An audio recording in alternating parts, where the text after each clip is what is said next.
Bom, a Alfa Romeo está apresentando aí um bico muito diferente dos outros. Eu vou tentar mostrar aqui mais ou menos como seria. Ele tem umas aberturas muito estranhas na frente. Na verdade são três. Seria aquela abertura normal que tem para os componentes internos do bico, né? Que já é padrão. Mas tem duas outras que seriam essas daqui ao lado. E isso parece até estranho, né? Mas uma outra que também veio com essas aberturas seria a McLaren. Só que a Alfa levou a um grau muito maior de, de avanço nessas aberturas.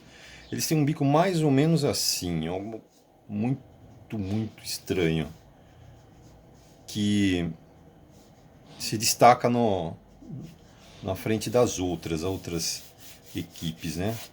Olha só, não sei se dá para entender mais ou menos. Aqui seria então o corte da asa dianteira, né? Como se ela tivesse cortado aqui assim. E ela termina mais ou menos aqui assim. Continuaria lá. É algo nesses moldes aqui. Muito bem. Essas duas aberturas aqui, laterais, é que são bem diferentes das apresentadas. Como que eu enxergo essa situação aqui? O que eles estão fazendo? É muito provável. Elas continuam para baixo do bico lá, só que não dá para ver, né? Nem pelo ângulo, nem pelas fotos como seria a parte de baixo, mas provavelmente deve ser assim. Aqui, nessa abertura principal, entra com certeza o padrão, que seria já o ar para os componentes internos da suspensão, cockpit e tudo mais, como já era de praxe, né? Que é o do regulamento. Só que, isso que eu quero dizer, a Alfa ela levou um grau acima. Ela dividiu em dois essa abertura e ainda acrescentou essas duas laterais. Aí você vai falar, mas no regulamento não pode. Mas elas, na verdade, não são aberturas do bico, elas não continuam. Eu não vou cortar aqui internamente, mas o bico mesmo seria, ele viria até aqui assim, ó. E essas partes, provavelmente é isso, né? Não dá pra saber, né? Não temos como saber exatamente porque não tem fotos bem precisas dessa situação, mas essa parte, ele cria na verdade uma espécie de um tubo Venturi e joga para baixo. Então seria assim: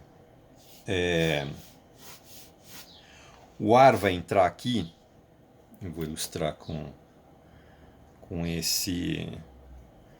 essa caneta aqui melhor. O que deveria estar fazendo? O ar ele vai passar por essa parte aqui, entrar e ser rebatido para baixo e vai continuar lá para baixo, na parte de baixo do carro.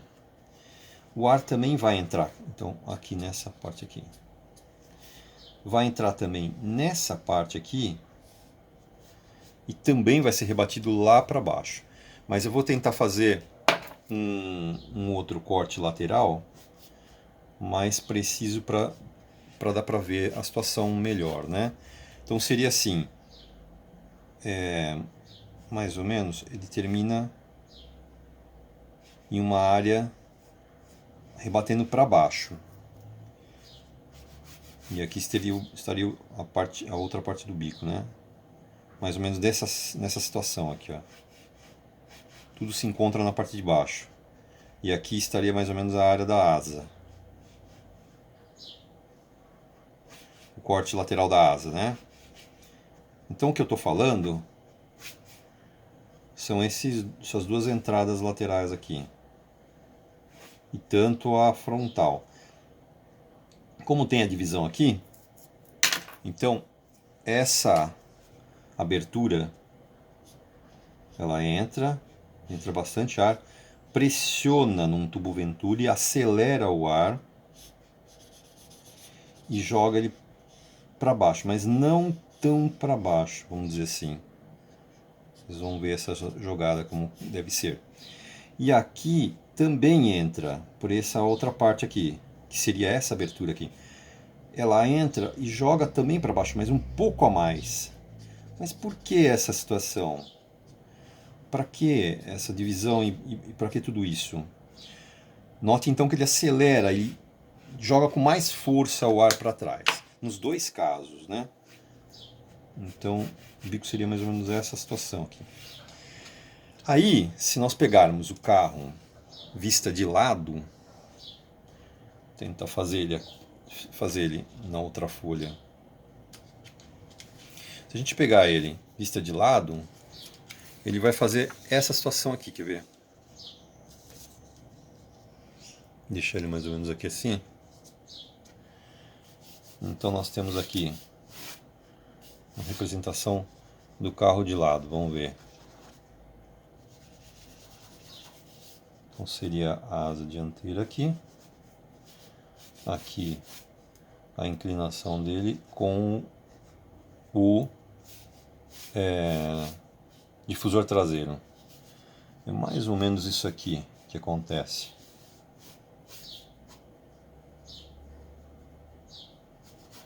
Os bicos atuais e tudo mais.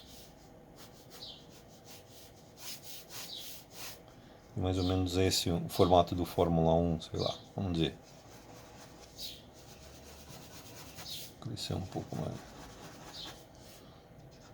E aí as asas traseiras estão inclinadas, tal, aquela história toda.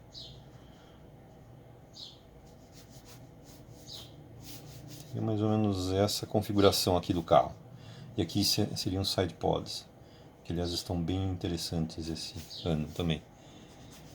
Tá, aí o que acontece? Essas aberturas aqui, laterais, estão bem aqui. E elas dão uma leve jogada para baixo, né? Como eu estava dizendo. Então, o ar de cima, esse que passa por aqui mais ou menos, ela vai fazer essa jogada aqui, ó.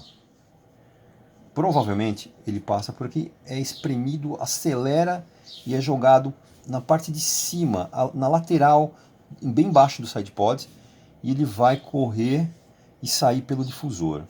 Muito bem. Só que o outro também, ó, esse de baixo aqui, ó, também é espremido e jogado, só que ele é jogado provavelmente um pouco abaixo da bandeja T, a parte frontal do piso. E ele percorre por baixo do carro e sai pelo difusor. Isso é certeza. Por quê? Porque o difusor é o principal elemento, praticamente o principal elemento, é o que mais ajuda na pressão aerodinâmica. Se o ar passa acelerado de baixo, quanto mais ar passar e mais acelerado passar por baixo, mais pressão ele terá de downforce, empurrando a roda traseira para baixo. Se empurra, na verdade, como um geral, né? Mas mais aqui, né, atrás, porque aí dá mais grip e mais velocidade, certo? É mais ou menos essa a ideia. E é interessante que eles, com certeza, eles direcionam milimetricamente o ar. E os sidepods eles estão muito reduzidos aqui e o carro está quase que com pouca curvatura, quer dizer, o ar não desgruda do carro, o ar vai com uma facilidade muito grande mais para a parte traseira do carro. Então a aerodinâmica está muito melhor nesse sentido, né? Claro, por que eles fizeram isso? Está sendo muito radical porque a asa dianteira foi simplificada, né? Todo aquela monte de aletas que eles tinham antigamente, antes não está mais tendo tanto direcionamento para o carro todo. Então eles têm que tirar agora leite de pedra mais ainda. Então por isso que eles estão criando esse tipo de coisa, né? Tipo de dispositivos mais estranhos que não tinham praticamente o ano passado e nem os outros anos, né? Então depois eu vou tentar mostrar um pouco mais sobre também as pontas da asa da Alfa Romeo. São muito legais. Então eu acho que dá para entender melhor aqui o que eu estou querendo dizer, né? A parte aerodinâmica é muito precisa dos carros, né? Então muita gente vai falar, não, isso daí Você acha tão pequenininha a coisa? Ah, pequenininho caramba, meu.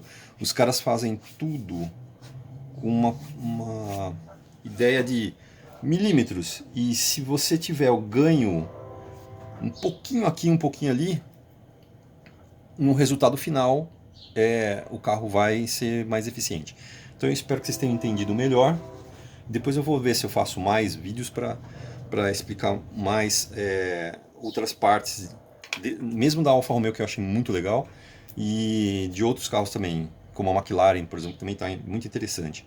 Beleza então, moçada? Até mais.